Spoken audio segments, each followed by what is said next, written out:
When people come to a meditation center or a monastery to attend a meditation retreat, oftentimes they bring with them a lot of stress, insomnia, and thoughts which they accumulated during their daily life. You can think of meditation as a detox procedure. When you are taking the medicine or pills for bodily detoxification, already from the beginning you expect to go to the toilet and spend some time there. The decision to visit the restroom occurs in the mind after impurities collect at the end of the digestive tract. And when they are collected, you will experience them as they are leaving. When they are gone, you feel relieved and purified. Likewise, as you start a meditation retreat, there may be certain mental defilements coming up and gradually leaving, if you let them go. Unattached observation of the defilements is the key element in meditation. As soon as they appear in the mind, we let them go without grasping. Subsequently, they subside. The Buddha further explained the meaning of right effort in terms of ethics. It is the effort to prevent the arising of unarisen unwholesome mental states, to overcome unwholesome mental states that have arisen, to allow unarisen wholesome mental states to arise, and to stir up energy, exert the mind, and strive to maintain wholesome mental states that have arisen. It's a kind of strategic thinking. In meditation, this is particularly needed, because unwholesome and wholesome states arise and pass away all the time.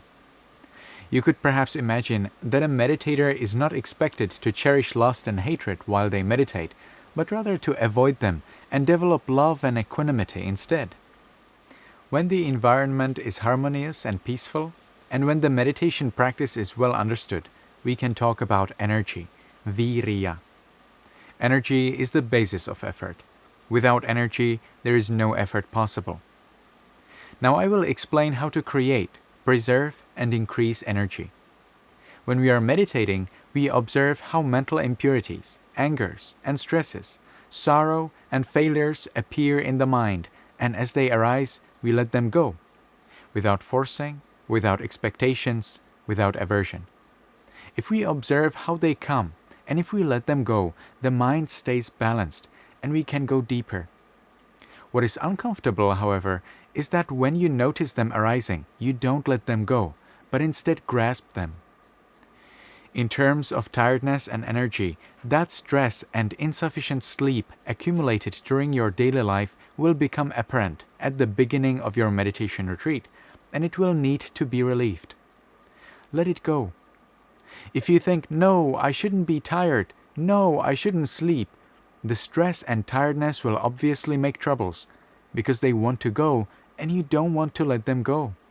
It's like when you are attending that detoxification procedure, and when the feces collects at the end of your digestive tract, you will think, no, I don't want to go to the toilet, I want to keep them. In the same way, when you are meditating, the tiredness, the difficulties, the stresses are coming into the mind, and you will have to see them, experience them, and let them go. If you want to purify the mind, allow them to manifest and disappear. Then, if you allow them to disappear, if you allow them to go, they can decrease and they do not appear again.